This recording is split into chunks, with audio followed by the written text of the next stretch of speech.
إن الحمد لله نحمده ونستعينه ونستغفره ونؤمن به ونتوكل عليه ونعوذ بالله من شرور أنفسنا ومن سيئات أعمالنا من يهده الله فلا مضل له ومن يضلل فلن تجد له وليا مرشدا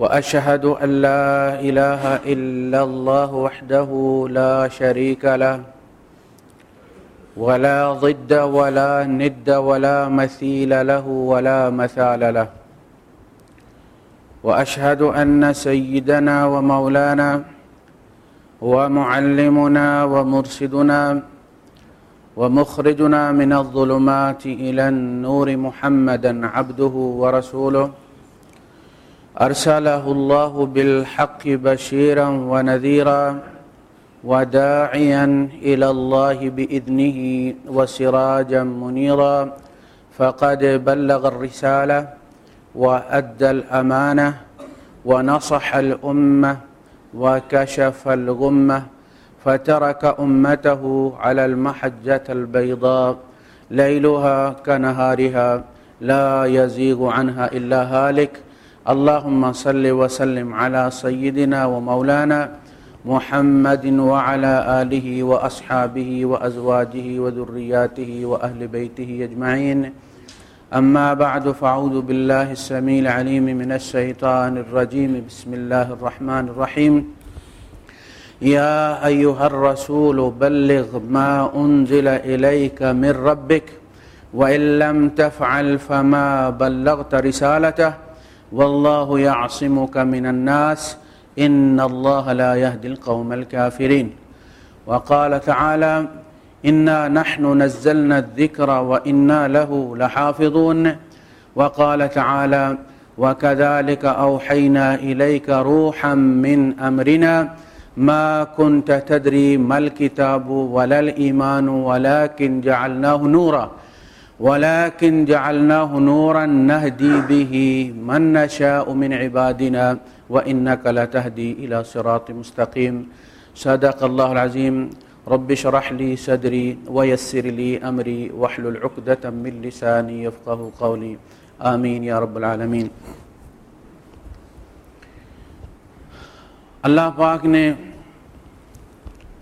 قرآن حکیم کے بارے میں ارشاد فرمایا کہ یقیناً ہم ہی نے یہ قرآن یہ الذکر نازل کیا ہے اور یقیناً ہم ہی اس کی حفاظت کرنے والے ہیں۔ پھر ارشاد فرمایا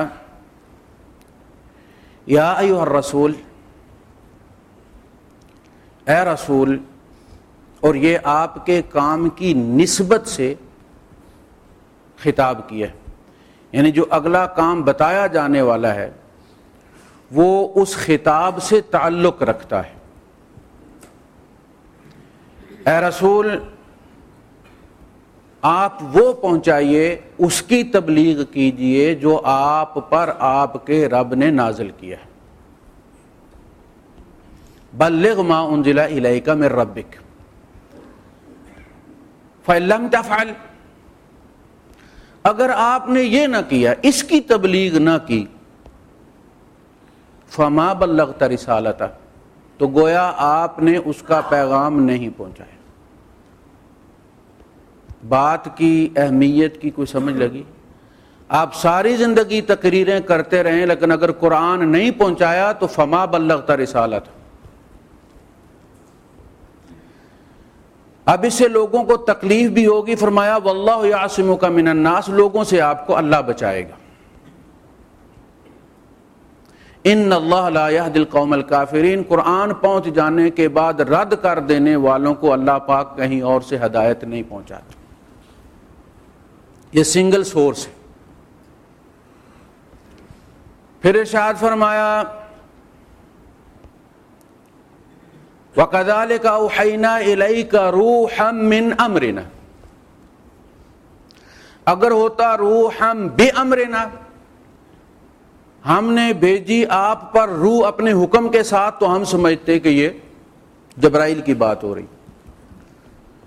من امرنا، اپنے احکامات کی، اپنے اوامر کی روح آپ پر ہم نے نازل کر دی ہے، وہی کر دی. یہ ایسنس ہے، یہ ایکسٹریکٹ ہے پوری دعوت کا جو آدم علیہ السلام سے لے کر آپ تک پہنچی ہے. وَكَذَلِكَ أَوْحَيْنَا إِلَيْكَ رُوحًا، ہم نے روح نکال کے بھیج دیا آپ کے پاس. من امرنا، آسمان اور زمین سارے اللہ کے امر سے قائم ہیں، امر سے وجود میں آئے ہیں، امر سے کھڑے ہیں، اور ان کے اندر جو کچھ بھی ہے وہ اللہ کے امر سے کھڑا ہے. ان سب کی روح یہ کتاب عزیز ہے. یہ اہمیت ہے اس کی. ما کنت تدری مل کتاب ولا الایمان، آپ کو پتہ ہی نہیں تھا کہ کتاب کیا چیز ہوتی ہے. آپ نے کبھی کوئی آسمانی کتاب پڑھی نہیں تھی، آپ پڑھنا جانتے ہی نہیں تھے، نہ لکھنا جانتے تھے. فرمایا وما کنت تتلو من قبلہ من کتاب ولا تخطہ بیمینک، اے نبی آپ اس سے پہلے کوئی مذہبی کتابیں تو پڑھا نہیں کرتے تھے، اور نہ آپ اپنے ہاتھ سے لکھ سکتے تھے.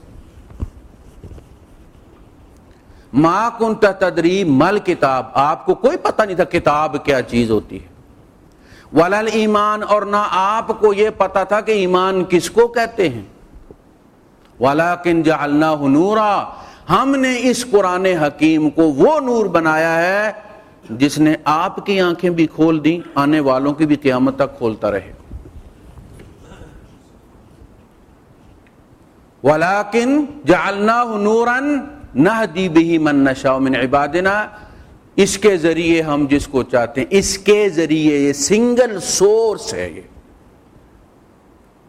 اس کے ذریعے ہم اپنے بندوں میں سے جس کو چاہتے ہیں ہدایت دیتے ہیں. اور اے نبی آپ اسی کے ذریعے لوگوں کو صراط مستقیم کی طرف بلاتے ہیں. وَإِنَّكَ لَتَهْدِي إِلَىٰ صِرَاطٍ مُسْتَقِيمٍ. گویا ایمانیات کا تعین قرآن حکیم کے آنے کے بعد ہوا ہے.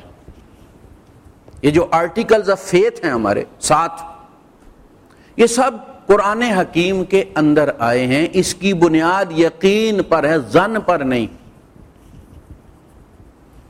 گمان پر نہیں، علم الیقین پر ہے. ان الظن لا یغنی من الحق شیئا، ظن حق کے معاملے میں کوئی کام نہیں آتا، کسی کام نہیں آتا. تو قرآن حکیم اللہ پاک نے نازل بھی فرمایا، پھر اس کی حفاظت کے انتظامات بھی اس کے ذمہ ہیں. جس زمانے میں جس قسم کے کام کی ضرورت ہوتی ہے، اللہ پاک کسی کے وہم میں، کسی کے خیال میں، کسی کے ذہن میں ایک نقطہ اتار دیتا ہے اور پھر اس کو اس کے لیے اٹھا دیتا ہے، اس کی پشت پناہی کرتا ہے اور اس سے وہ کام کروا کے رہتا ہے. نبی کریم صلی اللہ علیہ وسلم کے زمانے میں قرآن جمع نہیں تھا. کتاب کی صورت میں یہ 30 پارے جو ہیں یہ ایک جگہ نہیں تھے، بکھرا ہوا تھا قرآن حکیم. کسی صحابی کے پاس پورا قرآن نہیں تھا. جمع کرنے کی باری آئی، ابو بکر صدیق رضی اللہ تعالیٰ نے جب ارادہ فرمایا تو اس پہ اختلاف ہوا. جن صاحب کی ذمہ داری لگائی گئی حضرت زید ابن ثابت رضی اللہ تعالیٰ عنہ، 22 سال کا جوان، اور ان سے کہا گیا کہ آپ جمع کریں. ایک لجنہ بنا دی جس کے چیئرمین وہ تھے.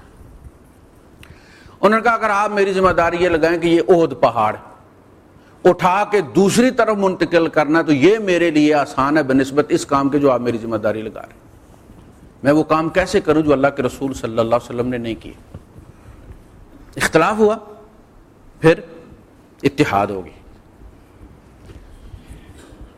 اس سے پہلے منکرین زکوٰۃ کے خلاف جہاد، اختلاف ہوا. آپ کیسے ان کو ماریں گے جو نماز پڑھتے ہیں آپ کے قبلے کی طرف، اللہ اور رسول پر ایمان رکھتے. پھر اتحاد ہو گیا. ہر نئے سٹیپ پر جب قرآن حکیم اکٹھے کیے گئے سارے اور ایک سرکاری نسخہ بنایا گیا، تو جن لوگوں کے پاس قرآن مجید ان کا ذاتی موجود تھا، ازواج مطہرات سمیت سب کا لے لیا گیا واپس، وڈرا کر لیا گیا۔ عبداللہ ابن مسعود رضی اللہ تعالیٰ عنہ نے اپنا مسودہ دینے سے انکار کیا۔ ظاہر ان کی محنت تھی، بڑی محنت سے انہوں نے لکھا تھا، 23 سال لگے۔ اس کی سائڈوں پہ کہیں کہیں انہوں نے کوئی کمنٹس لکھے ہوئے ہوں گے، یادداشتیں لکھی ہوئی ہوں گی۔ انہوں نے انکار کیا، پولیس بھیجی گئی، زبردستی چھینا گیا۔ اس چیز کو مد نظر رکھتے ہوئے کہ ایک قرآن ہونا چاہیے، کیونکہ یہ بھی عربی میں لکھ رہے ہیں، ہو سکتا ہے انہوں نے کوئی حدیث اس میں کوٹ کر دی اور وہ کہیں قرآن کا حصہ نہ سمجھی جانے لگے۔ ایک بڑے نفع کے لیے سختی کی گئی۔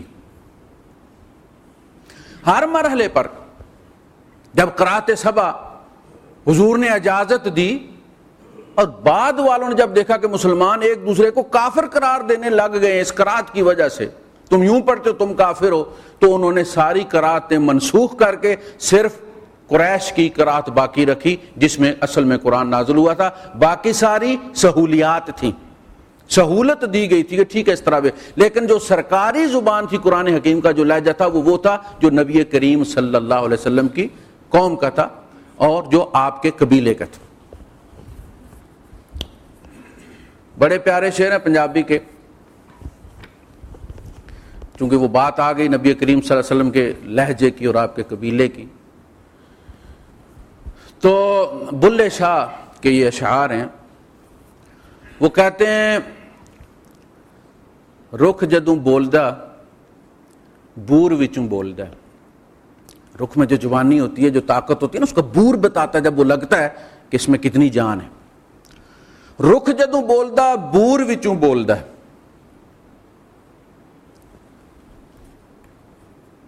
فیض بلے شاہ دا قصور وچوں بولدا، شولا جدوں بولدا تندور وچوں بولدا، ظالماں دا ظلم فطور وچوں بولدا۔ یعنی جب معاشرے میں فطور پھیل جائے، فساد پھیل جائے، تو سمجھ لو ظالموں کی حکومت۔ موسیٰ دا جلال کوئی تور وچوں بولدا، اساں اس گل دا نچوڑ کر چھڈیا، رب جدوں بولدا حضور وچوں بولدا۔ رب نے جب بھی کلام کیا، آخری جو خطاب فرمایا اللہ پاک نے، وہ نبی کریم صلی اللہ علیہ وسلم کے اندر سے کیا۔ آواز بھی نبی کی تھی، صحابہ نے اسی کو سنا، لہجہ بھی نبی کریم صلی اللہ علیہ وسلم کا تھا، ایکسینٹ بھی وہی تھا۔ اللہ کی آواز حضور نے سنی ہے، باقی جس نے بھی سنا ہے اللہ کو نبی کی آواز میں سنا۔ رب جدوں بولدا حضور وچوں بولدا۔ اب اس کے تبلیغ کے وہ جو ذمہ داریاں اللہ کے رسول صلی اللہ علیہ وسلم نے بھی فرمایا بلغوا عنی ولو آیا، میری طرف سے پہنچاؤ اگرچہ تم ایک آیت پہنچانے کی بھی استطاعت رکھتے ہو۔ یہ نہ سمجھو پورا قرآن میں حفظ کر لوں گا تو پہنچاؤں گا، ایک آیت بھی ہاتھ آئی ہے لے کے نکلو اور پہنچاؤ، پتہ نہیں پہنچانے تک کتنے لوگ مر جائیں گے بغیر ہدایت کے۔ پھر آپ نے ارشاد فرمایا کہ اللہ پاک اس امت کے آخری حصے کی اصلاح،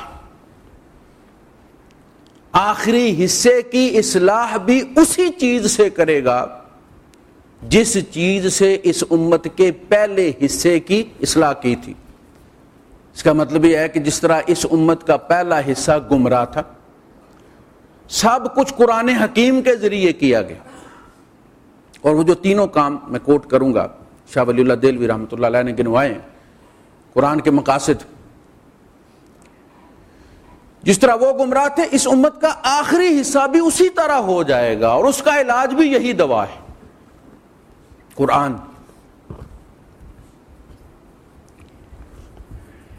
اب اس کو پہنچانا ہے، اور یہ فرض ہے، یہ ہابی نہیں ہے کہ کسی کا دل کرتا ہے جم جوائن کرتا ہے، کسی کا دل کرتا تو نہیں کرتا۔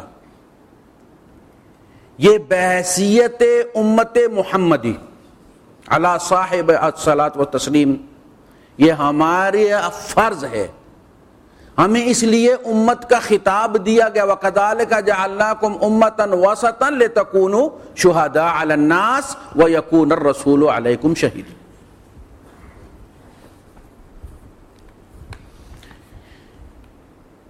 آپ دیکھتے ہیں کہ برائی بڑے منظم انداز میں بڑھتی چلی جا رہی ہے،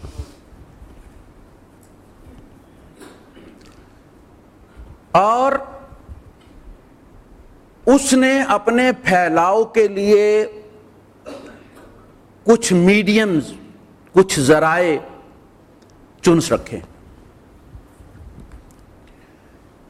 اس کا مقابلہ بھی منظم انداز میں اسی طرح کیا جا سکتا ہے جس طرح وہ منظم انداز میں چاروں طرف پھیل رہی، کسی کا گھر محفوظ نہیں۔ میری تقریر کی مولوی صاحب نے اپنے پیسے لیے اور نکل گئے، مسلک پہ بولتے رہے۔ یہ دین کی خدمت نہیں ہے، یہ مسلک کی خدمت ہے، اور ہمارے 99% علماء اپنے مسلک کی حفاظت کا حلف لے کر نکلتے ہیں۔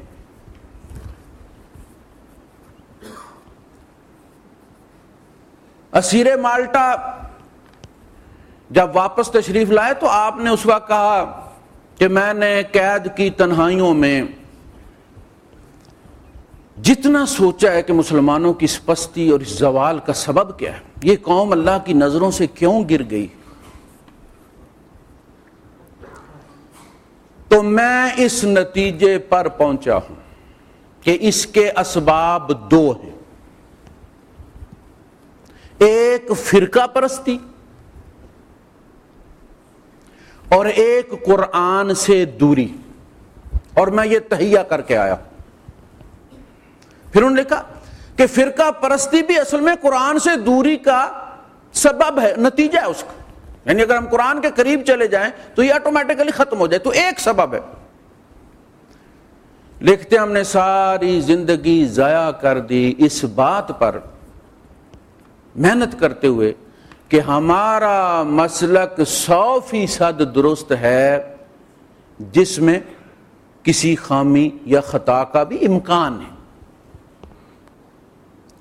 اور دوسروں کا مسلک 100% غلط ہے،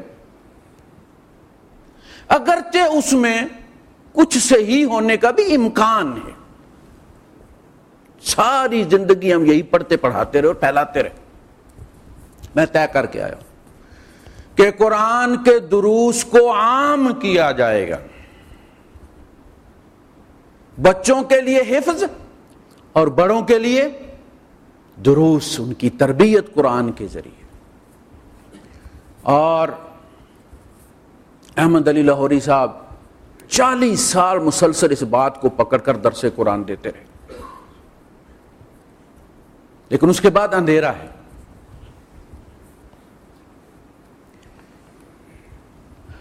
اگر کوئی کرنا چاہتا ہے تو کہا جاتا ہے کہ جناب اس کے اندر یہ شرائط ہونی چاہیے۔ ٹھیک، آپ کے اندر تو شرائط ہیں نا، آپ کیوں نہیں کرتے؟ آگ لگی ہوئی ہو، بندہ کہے آگ بجھانا فائر بریگیڈ کا کام ہے، اس کے لیے ٹینکر ہونا چاہیے پانی والا، اس کے لیے سنارکل ہونی چاہیے، اس کے لیے فلاں ہونا چاہیے، یونیفارم ہونی چاہیے، سیفٹی شوز ہونے چاہیے، فلاں ہونا چاہیے، فلاں ہونا چاہیے۔ ٹھیک، لیکن بھائی صاحب جن کے پاس یہ سب کچھ ہے وہ کرتے جو نہیں ہیں، تو پھر جس کے ہاتھ میں جو کچھ ہے وہ آگ بجھانے کی کوشش کرتا ہے۔ وہ آپ نے دیکھا سپریم کورٹ کے سامنے وہ گلفا کی بوتل سے منرل واٹر سے آگ بجھا رہا تھا، کوئی نہیں فائر بریگیڈ کا انتظار کیا اسے۔ اور محمود احمد غازی فرماتے، ہم سے سوال کیا گیا لیکچر کے دوران کہ درس قرآن کے ان کے جو محاضرات قرآنی ہیں، جو سارے انہوں نے الہدا کے اس میں دیے ہیں لیکچرز، مختلف محاضرات قرآنی ہے، محاضرات حدیث ہے، محاضرات فقہ ہے، محاضرات شریعت ہے، محاضرات سیرت ہے۔ وہ کہتے ہیں کہ یہ لوگ جو شرطیں لگا رہے ہیں اس پر تو صحابہ بھی پورے نہیں اترتے. یہ جو شرطیں لگا رہے ہیں نا قرآن پہنچانے کی، صحابہ اس پر پورا نہیں اترتے.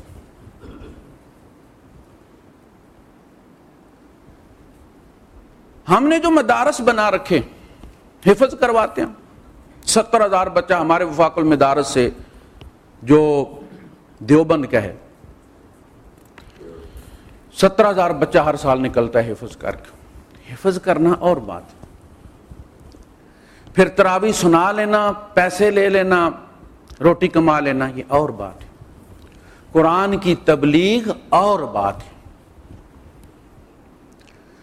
قرآن کا لازماً درس ہونا چاہیے. یہ قرآن میں سے سلیکٹو آیات لے کر جمعے کا خطبہ دے دینا، یہ ضمنی طور پر قرآن کی تبلیغ ہے، لیکن مسلسل درس قرآن دینا الحمد کی بسم اللہ سے لے کر سورہ الناس کی والناس تک، نفع نقصان کیا ہے اس کا؟ ہم جب تقریر کرتے ہیں تو ہم آیات کو چن لیتے ہیں، اور اکثر و بیشتر وہ آیات ابھی زیر بحث نہیں آتی کہ ہماری تقریر کا وقت ختم ہو جاتا.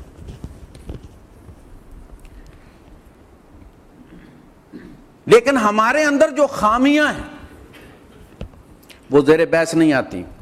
میں جان بوجھ کر وہ چنتا ہوں جو میرے اندر نہ ہو تاکہ میری طرف کوئی انگلی نہ اٹھے. میں مولوی کی بات کر رہا ہوں، مولوی کے شارٹ کٹ ہوں میں. ہم چنتے ہیں. جب پورا قرآن ہم درس دیں گے اور ہم اس آیت پر پہنچیں گے، وَإِن يَمْسَسْكَ اللَّهُ بِضُرٍّ فَلَا كَاشِفَ لَهُ إِلَّا هُوَ. اے نبی، آپ کو بھی اگر اللہ پاک کسی مصیبت میں مبتلا کر دے، آپ پر بھی کوئی بلا آ جائے، فَلَا كَاشِفَ لَهُ إِلَّا هُوَ، اس کو کوئی نہیں ہٹا سکتا. آپ خود نہیں ہٹا سکتے. امام المرسلین ہیں آپ، رسولوں کے بھی رسول ہیں آپ.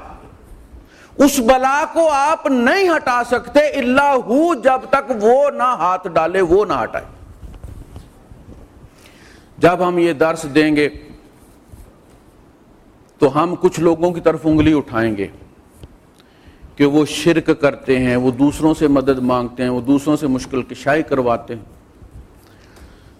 جب ہم اس آیت پہ پہنچیں گے تو درس میں سے کوئی بندہ سوال کرے گا، حضرت یہ جو ہمارے کتب اور ہمارے ولی بچے بھی دیتے ہیں، ڈوبتے جہاز بھی بچاتے ہیں، ہونے والی بارش بھی روک دیتے ہیں، لوگوں کے وسوسوں سے بھی آگاہ ہو جاتے ہیں، کون کیا کھا کر آیا یہ بھی بتا دیتے ہیں، یہ کون سا ونڈوز ہے؟ جواب دینا مشکل ہو جائے گا نا، یا یہ چھوڑنا پڑے گا یا وہ چھوڑنا پڑے گا. لہٰذا ہم درس قرآن دیتے ہی نہیں، کوئی سوال نہ کرے. جمعے میں ون وے کمیونیکیشن ہوتی ہے، مولوی بول رہا ہوتا ہے، آپ سن رہے ہوتے. درس قرآن نہ دینے کی یہ وجہ ہے، اس لیے کہ ہم نے بڑے بڑے مگر مچھ پالے ہوئے. ہندوؤں کے دیوتا کیا بیچتے ہیں ان کے سامنے؟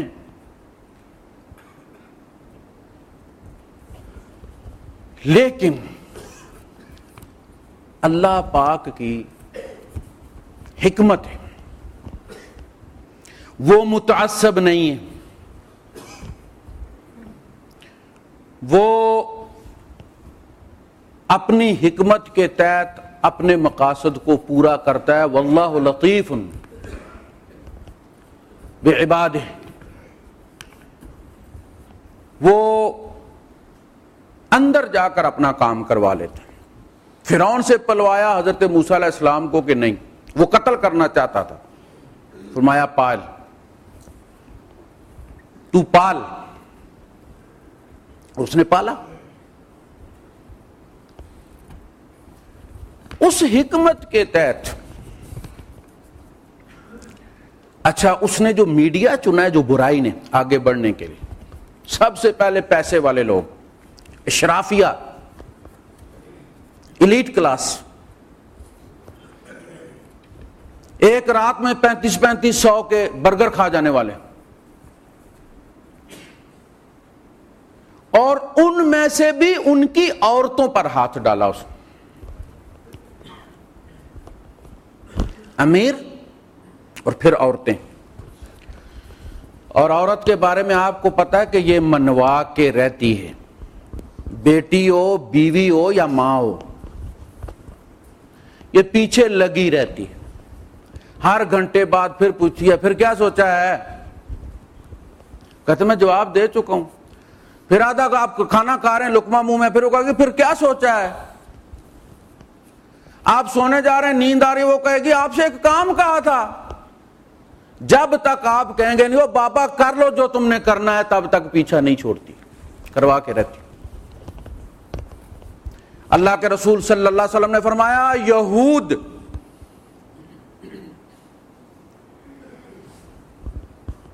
ایک نبی چھوڑ کے باقی ساری نبی انہی میں سے تھے، اور وہ نبیوں کی اولاد ہیں، فرمایا ان کو عورت نے برباد کر دیا.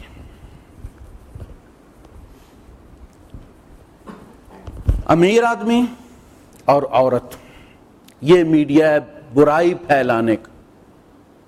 اب دیکھتے ہیں مذہبی پروگرام ہے اور اینکر عورت ہے، زیر بحث قرآن حکیم ہے، دوپٹہ کوئی نہیں رکھا ہوا، بال لٹکائے ہوئے.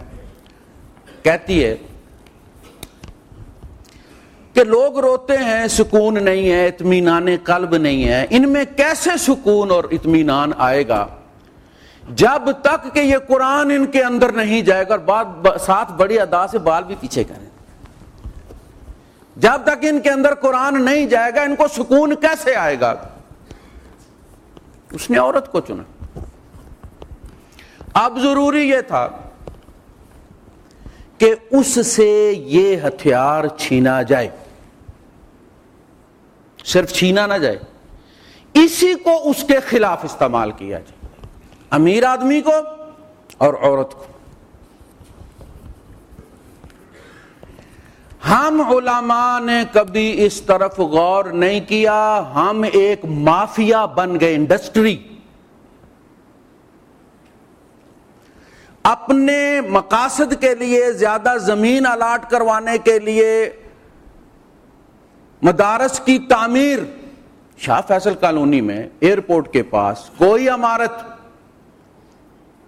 ڈبل سٹوری نہیں بن سکتی، ہم نے 4-5 منزلہ بنا کے جامعہ دکھا دی. ہم مداحنت کرتے ہیں تاکہ ان سے سہولیات ملے، اور یہ آج کی نہیں، یہ شروع سے قرآن حکیم یہی تو رونا روتا ہے. وَإِذْ أَخَذَ اللَّهُ مِيثَاقَ الَّذِينَ أُوتُوا الْكِتَابَ لَتُبَيِّنُنَّهُ لِلنَّاسِ وَلَا تَكْتُمُونَهُ. اللہ جس قوم کو کتاب دیتا ہے اس سے حلف لیتا ہے، ایفیڈیوٹ لیتا ہے کہ تم اس کو بیان کرو گے، چھپاؤ گے نہیں، میں تمہیں اس لیے دے رہا ہوں. جب اللہ نے اہل کتاب سے یہ میثاق لیا لَتُبَيِّنُنَّهُ، تم اس کو بیان کر کے رہو گے لازم، وَلَا تَكْتُمُونَ، اور چھپاؤ گے نہیں. فَنَبَذُوهُ وَرَاءَ ظُهُورِهِمْ، انہوں نے وہ ایفیڈیوٹ پیٹھ کے پیچھے پھینک دیے.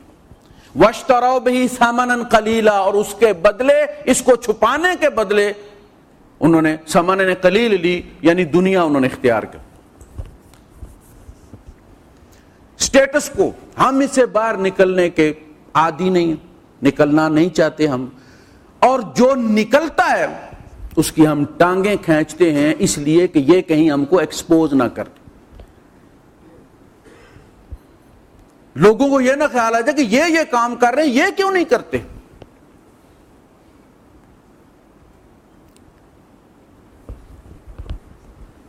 اللہ پاک نے چونکہ اس کی حفاظت، اچھا پچھلے مذاہب میں اللہ پاک کتاب کو مولویوں کو سونپتا تھا اور ان کی ذمہ داری لگاتا تھا تم نے اس کی حفاظت کرنی. سورہ مائدہ میں اس کو بیان کیا تفصیل کے ساتھ. اور جن کے پاس وہ حفاظت کے لیے رکھی رہتی تھی وہی اس میں ٹیمپر کر دیتے تھے. ھذا من عند اللہ وما هو من عند اللہ. وہ کہتے تھے اللہ کی طرف سے، حالانکہ اللہ کی طرف سے نہیں ہوتا تھا. صدیاں گزر گئیں. اللہ پاک نے آخری کتاب کے بارے میں فرمایا کہ اب مولویوں کے حوالے نہیں کروں گا، میں حفاظت کروں گا اس کی. بہت ہو گیا. اللہ پاک نے چونکہ حفاظت کرنی ہے، وہ اپنے فیصلے خود کرتا ہے. الہدا نامی تحریک اٹھتی ہے، ایک عورت لے کر اٹھی.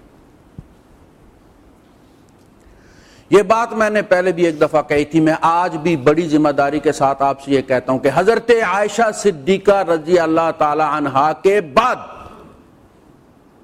جن کے 400 صحابہ شاگرد تھے اور جس طرف وہ گئے انہوں نے علم پھیلایا، اس کے بعد پوری ملت اسلامیہ کے شرق و غرب میں، عرب و عجم میں آپ کو کوئی تحریک اس طرح منظم طور پر قرآن کی تبلیغ کے لیے نہیں ملے گی. یہ بھی پاکستان آج نہ صحیح لوگوں میں تعصب ہے، لیکن وقت گزرے گا، وقت متعصب نہیں ہوتا. یہ بھی پاکستان کا ایک اعزاز گنا جائے گا. اور پھر جس طرح اللہ پاک نے اس کی نصرت کی، بڑی بڑی دینی جماعتیں، اسلامی جماعتیں 60 سال سے قائم اور کام کر رہی، لیکن جتنا نیٹ ورک اس کا منظم ہے الہدا کا، اور جس طرح یہ محلے محلے میں موجود ہے، اس کی مثال ان کے پاس بھی نہیں. خواتین میں کام کی، مردوں کی نہیں میں بات کروں، خواتین میں کام کی.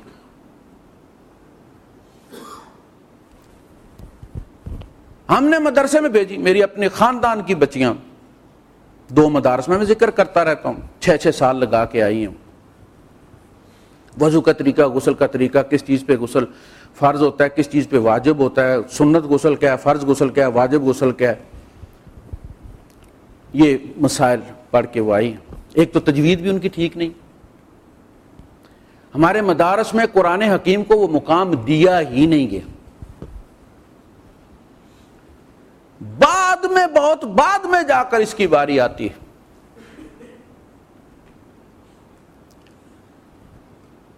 زکوٰۃ کا مسئلہ تھا، ہماری اپنی عزیزہ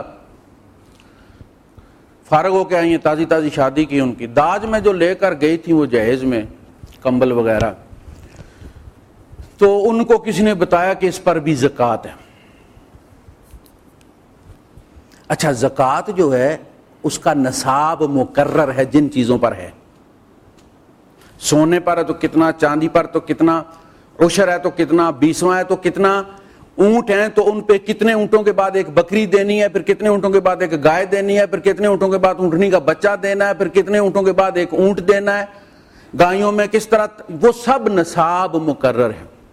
برتنوں کا کوئی نصاب مقرر نہیں کہ اتنے جب برتن ہو جائیں تو ایک گلاس زکوٰۃ میں نکالنا ہے. رضائیوں تلائیوں میں کوئی ایسا نہیں کہ اتنی رضائیاں ہو جائیں تو ایک تکیے کا چھاڑ نکالنا ہے زکوٰۃ. اب وہ اللہ کی بندی اپنی جو اس کی نند تھی، شوہر کی جو بہن تھی، اس کے اوپر سارے کمبل اڑا کھول کے اڑا کے ایک رات، پھر اگلے دن دوسرا کمبل، تاکہ یہ استعمال شدہ گنا جائے، زکوٰۃ سے بچ جاؤں. فون کیا، پوچھا کہاں ہے، کہا جی وہ زکوٰۃ کو فارغ کر رہی ہے، وہ نکال کے کمبل اس کے اوپر دے رہی ہے. یہ ہم پڑھایا ہم نے 6 سال میں. 2 سال میں الہدا کا کورس ہوتا ہے، بچی کی تجوید رونگٹے کھڑے ہو جاتے ہیں جیسے ابھی نازل ہو رہا ہے.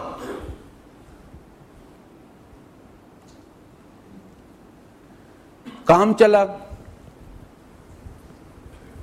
اور فتوے شروع ہوئے.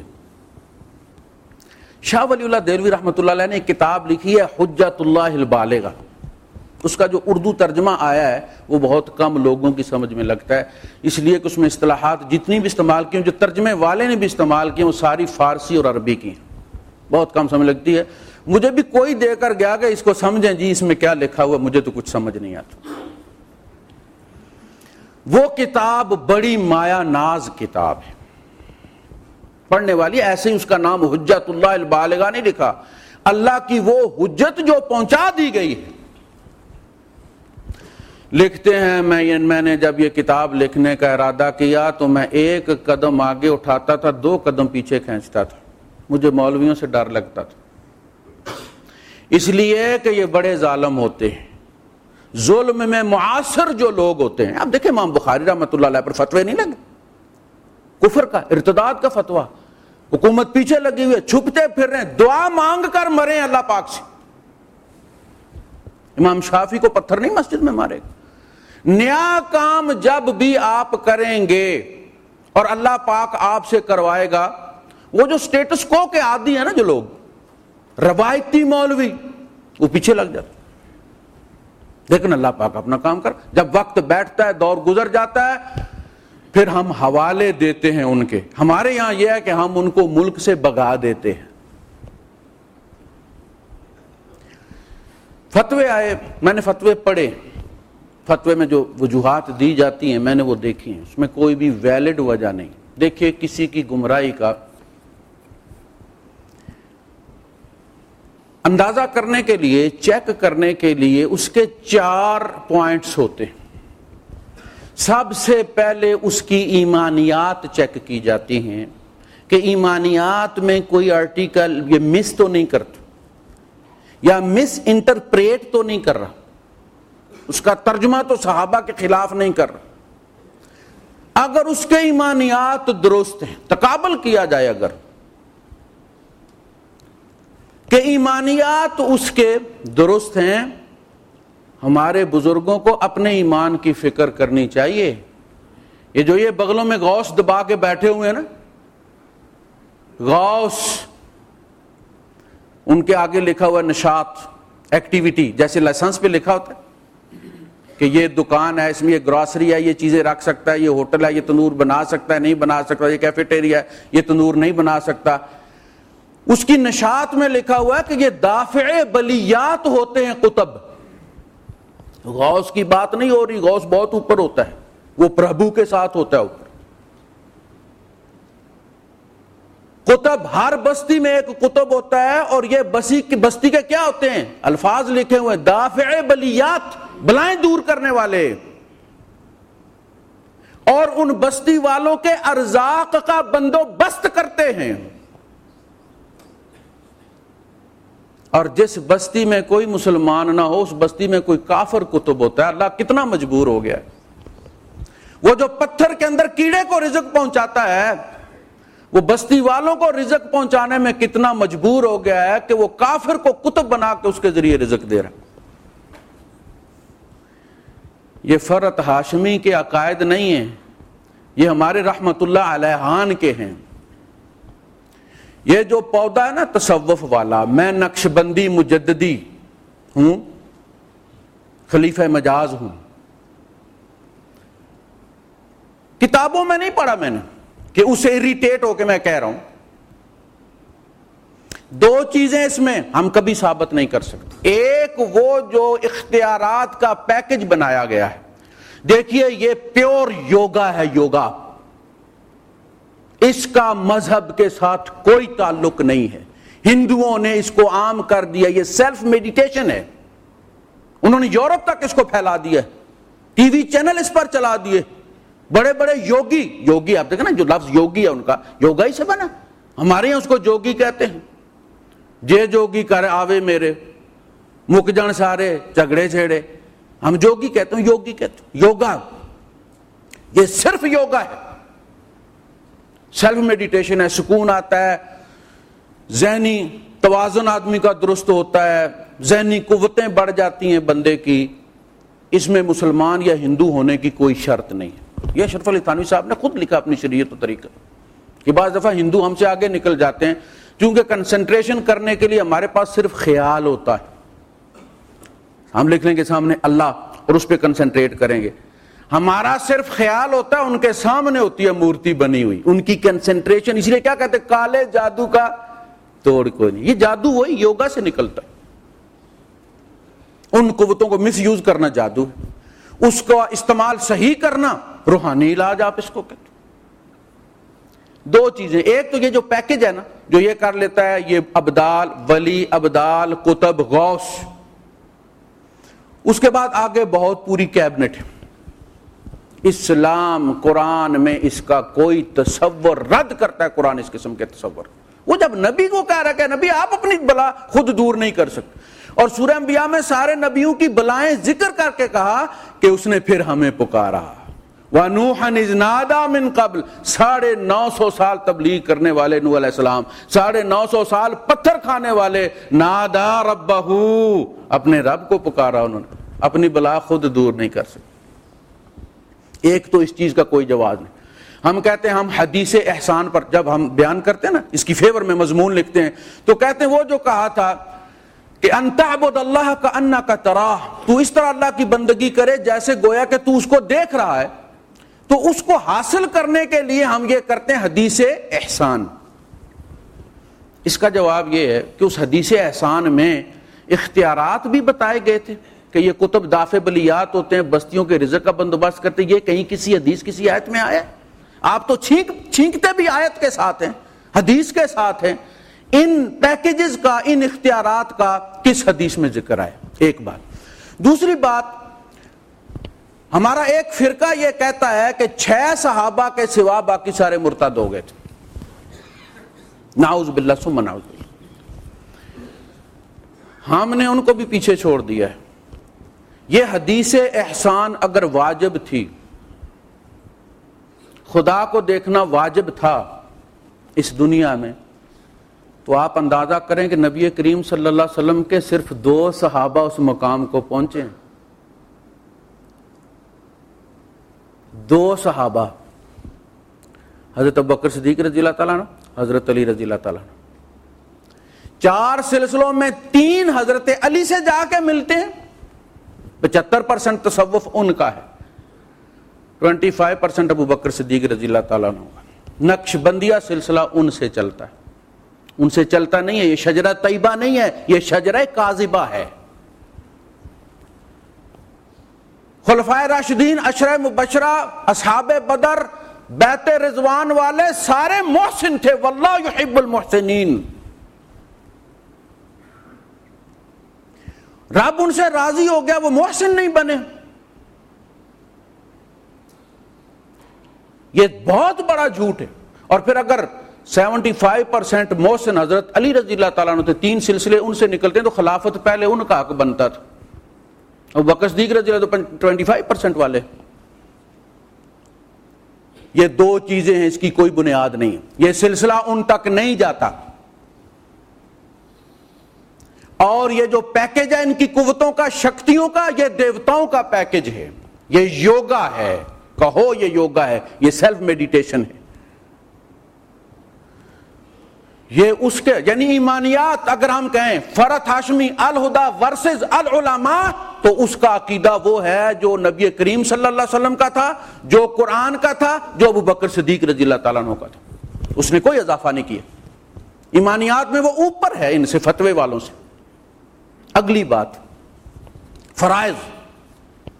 اگر وہ بندہ فرائض میں کمی بیشی کرتا ہے، فرائض میں سے کسی کا انکار کرتا ہے، پھر بھی وہ گمراہ ہے، کوئی انکار نہیں، تمام فرائض کو ماننے والے لوگ ہیں۔ اس کے بعد اگلی بات، حلت و حرمت۔ اللہ اور اس کے رسول نے کوئی چیز حلال کی ہے، وہ اس کو حرام قرار دیں۔ یہ جو ہم کہتے داڑھ کا درد ہے، پکڑو، دم کیا اور کہا کہ کوئی چیز چھوڑو زندگی بھر کے لیے، یہ ہے وہ حرمت۔ لما تحرم ما احل اللہ لک، وہ کیوں حرام کرتے ہو جو اللہ نے حلال کیا؟ ہمارا ہر دم کرنے والا کہتا کچھ چھوڑ، کچھ حرام کر تاکہ تمہیں آرام آئے۔ یہ آرام حرام کے ساتھ جڑا ہوا۔ حلت و حرمت، وہ کسی ایسی چیز کو حرام نہیں کرتی جو اللہ رسول نے حلال کی ہے، اور کسی ایسی چیز کو حرام نہیں کرتی، حلال نہیں کرتی جس کو انہوں نے حرام قرار دیا۔ اس کے بعد کردار، ذاتی کردار، وہ گمراہی کا مظہر ہوتا ہے، اس کے کردار پر کوئی انگلی نہیں اٹھ سکتی۔ تیسری چیز، چوتھی چیز، تعلیم اور اس کے نتائج. وہ جو تعلیم دے رہی ہے، ہم جو تعلیم دیتے ہیں حجروں میں، ہم ممبر پہ ہوتے ہیں تو ایکس پی چلا رہے ہوتے ہیں، حجرے میں جاتے ہیں تو ونڈوز 98 چلتا ہے ہمارا. ہم ممبر پہ بیان کرتے ہیں تو پیٹرول پہ ہوتے ہیں، حجرے میں جاتے ہیں تو سی این جی پہ ہو جاتے ہیں ہم. وہ باہر بھی وہی ہے، اندر بھی وہی. اس کی تعلیم غوث اور قطب پیدا نہیں کرتی، لیکن اس نے وہ لڑکیاں پیدا کر دی ہیں، پورے پورے گاؤں انہوں نے بدلی کر دیے. ہمارے گاؤں میں ایک بچی آئی ہے 2 سال کا کورس کر کے، کشمیریوں کی لڑکی ہے. اور یہ جو پہاڑی لوگ ہوتے ہیں ان سے قبر چھڑانا بڑا مشکل ہوتا ہے، مر جاتے. ساری ساری رات کے تہجد گزار بھی ہوں گے لیکن قبر کو چاٹے بغیر مزہ بھی نہیں آتا. پہاڑیاں ہوں نا، میں پتہ ہے مجھے. اس نے پہلے تو سب سے پہلے برادری میں پوری برادری کو پردے میں ڈھانپ دیا. اس بچی، اس کی ماں مری. آگے جو شاہ ولی اللہ دہلوی رحمۃ اللہ علیہ نے قرآن کے جو 3 بیان کیے ہیں مقاصد، میں آپ کو بتاؤں گا. اس میں رسم و رواج کی بیخ کنی کرنا. عورتیں رونے والی آ گئی جیسے گاؤں میں ہوتا ہے، بین کرتی ہیں. اس نے کہا صبر کرو، ماں میری ہے، مجھ سے زیادہ کسی کو درد نہیں ہے. بیٹھو، سوچو تم نے بھی مرنا ہے. اپنے عقیدے درست کرو، اعمال درست کرو، نمازیں پڑھو. صبح گستی ہو گوبر میں تو شام کو نکلتی ہو، تمہیں نہ اللہ یاد ہے نہ رسول یاد ہے، آ گئی ہو بین کرنے. بیٹھو اور اپنے آپ پر غور کرو، اس کو چھوڑ دو. اس کا عقیدہ اللہ نے درست کر دیا تھا. میں موجود ہوں، میں انشاءاللہ اپنی ماں کے لیے دعا کروں گی، رونے کی کوئی ضرورت نہیں ہے. چافتہ کرنا تھا. باپ نے سیاست کے ساتھ اسے فون کیا کہ بیٹا آ جاؤ، درس قرآن تمہارا رکھا ہے. اس نے کہا ابا نہ، چافتے والے دن نہیں ہوگا. سیاست کر رہے ہو کہ کوئی نہ کوئی سیریمنی ہونی چاہیے. چافتے کے نام پہ نہ صرف درس کے نام، جیسے ہمارے گیٹ ٹوگیدر ہوتا ہے، کسی بھی مذہبی نام پہ کر لو، آیت کریمہ کے نام پر کر لو، کسی پر بھی کر لو. اس نے کہا نہیں، درس میرا جمعرات کو ہوتا ہے، جمعرات کو ہی ہوگا، چافتے میں درس نہیں ہوگا. ایک لڑکی ہے، اس کے والد نے دوسری شادی کر لی، جوان بچی تھی، ظاہر ہے تصل ہوتی ہے سوتیلی ماں کے ساتھ. گھر میں ہر وقت جھگڑا فساد پڑا رہتا تھا. باپ نے اسے اٹھایا، جا کے الوداع میں چھوڑا، جان چھڑائی اس نے، جیسے یوسف علیہ السلام کے بھائی پھینک آئے تھے نا کنویں میں، چھوڑ آیا. بچی نے کورس کیا، واپس آئی جب تو وہ بدلی ہوئی لڑکی تھی. اس نے ماں کی ٹانگیں دبانی شروع کر دی، مالش کرنی شروع کر دی. امی جی امی جی. امی نے کہا اس کو کیا ہو گیا؟ اس نے شوہر سے کہا مجھے بھی وہاں داخل کرواؤ جہاں اس کو داخل کروایا تھا. جرنیلوں کی بیٹیوں پر ہاتھ ڈالا اس نے. آپ کے مدرسے سے کوئی اٹھا کے نہیں لے گئی. وہ جن کو آپ نے رد کر دیا تھا کافر سمجھ کے، مرتد سمجھ کے، جہنمی سمجھ کے، اس نے وہ اٹھائی ہیں، ان کو پالش کیا ہے، ان سے کام لیا ہے. گریجویٹ لڑکیاں درس قرآن دیتی ہیں. جب قرآن پڑھتی ہیں پتہ چلتا ہے کہ قرآن پڑھا جا رہا. پردے اس نے نہیں اتارے، پردے اس نے کروائے ہیں. فتوے میں ایک لکھی ہوئی ہے شیخ کہ وہ عورتوں کو کہتی ہے مسجد میں جاؤ، وہ عورتوں کو کہتی ہے مسجد میں جاؤ. یہ وہ نہیں کہتی، یہ تو نبی کریم صلی اللہ علیہ وسلم فرماتے ہیں. آپ نے فرمایا اگرچہ عورت کی نماز کا ثواب، گھر کی نماز کا ثواب مسجد کی نماز سے زیادہ ہے، لیکن اللہ کے بندو انہیں مسجد میں جانے سے مت روکو. اس لیے کہ روکا ہمیشہ منکر سے جاتا ہے، برے کام سے روکا جاتا ہے. مسجد میں جانا کوئی برا کام نہیں. سینمے بھرے ہوئے، تھیٹر بھرے ہوئے، کوئی تکلیف نہیں ہے. مسجد چلی جائے تو اسلام خطرے میں پڑ جاتا. وہ نہیں کہہ رہی، وہ آپ کی بخاری شریف کہہ رہی ہے. یا تو نکالو نا بخاری سے، کرو ہمت. ہمارا مسئلہ یہ ہوتا ہے کہ جو لوگ نو مسلم آتے ہیں یا بے دین کی طرف پلٹ کر آتے ہیں تو ان کا سب سے پہلا جو تعارف ہوتا ہے وہ قرآن اور بخاری سے ہوتا ہے. اور یہاں سے ہمارے علماء کے ساتھ ان کا کلیش شروع ہو جاتا ہے. ذاکر نائک کیا کر، ذاکر نائک اس ملک میں، ہندوؤں کے ملک میں جہاں تم نے فتویٰ دیا کہ گائے ذبح نہ کی جائے عید والے دن، دوسروں کے مذہبی جذبات کا خیال کیا جائے، ذاکر نائک سٹیج پر ان کے پنڈتوں کو کلمہ پڑھاتا ہے۔ اسے کہا گیا پردے کے پیچھے لے جاؤ، اس نے کہا نہ ہندوستان کا قانون روکتا ہے نہ میرے نبی کی شریعت روکتی ہے، میں یہی کروں گا۔ ان میں رہ کے کر رہا ہے، کلمہ پڑھا رہا ہے۔ اگر وہ رفع یدین کے بارے میں کچھ کہہ دیتا ہے یا طلاق کے بارے میں کوئی بات کہہ دیتا ہے تو اگر وہ دوسروں کی کتابیں ورس نمبر فلاں چیپٹر نمبر فلاں فلاں کر کے ان کو سناتا ہے اور ان سے منواتا ہے تو اپنی جب باری آئے تو کیا کہے؟ بغلیں جھانکے وہ، پھر وہ بخاری کو کوٹ کرتا، اس کی مجبوری ہے ریفرنس دینا، اس کی فیلڈ ہے۔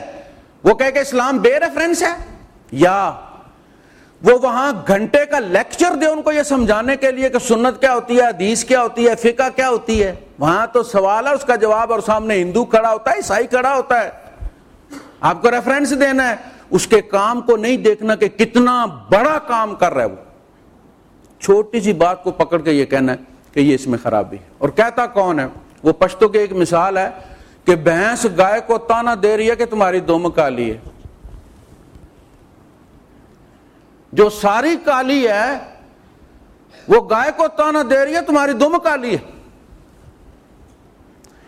یہ اختلافات جو انہوں نے 3 کوٹ کر کے فتویٰ دیا، یہ وہ اختلافات ہیں جو ائمہ میں موجود ہیں، صحابہ میں موجود ہیں، ان کے اپنے بزرگوں میں موجود ہیں۔ اس کو بلیم کرنا صحیح نہیں۔ اس کا عقیدہ درست ہے، اس کے فرائض درست ہیں، حلت اور حرمت درست ہے، اس کا کردار صحیح ہے، اس کے نتائج صحیح ہیں، لہذا اس پر گمراہی کا فتویٰ نہیں لگایا جا سکتا۔ اگر کر سکتے ہو تو اس کی مدد کرو۔ میرا یہ ارادہ انشاءاللہ العظیم، میری بچی جب پہنچی میں اپنی بچی بھیجوں گا انشاءاللہ کورس کے لیے۔ ہمیں یہ کہا جاتا تھا، ہم جب مصطفیٰ جایا کرتے تھے، ابھی سختی نہیں ہوئی تھی ہمارے یہاں، تو کہا جاتا تھا کہ آپ کریں کچھ نہ، بے شک سے روزے پہ نہ نکلیں، بس آپ حوصلہ افزائی کے لیے جب علماء اکٹھے ہوتے ہیں لوگ کہتے ہیں اچھا مولانا خلیل صاحب بھی آئے ہوئے ہیں، قاری صاحب بھی آئے ہوئے ہیں، تو ذرا ان کا حوصلہ بڑھتا ہے لوگوں کا۔ بھائی صاحب، مفتی صاحب، اپنی بچی ذرا بھیج کے دیکھو، سنی سنائی باتوں پہ فتوے کیوں دیتے ہو؟ ویزے کی کوئی ضرورت نہیں ہے، ذرا بھیج کے دیکھو وہاں کیا تعلیم ہوتی، حوصلہ افزائی کرو۔ موسیٰ علیہ السلام نے فرمایا تھا فَإِن لَّمْ تُؤْمِنُوا لِي فَاعْتَزِلُونِ، اگر تم میرے اوپر ایمان نہیں لاتے تو میرا پیچھا چھوڑ دو، میرا رستہ تو نہ روکو۔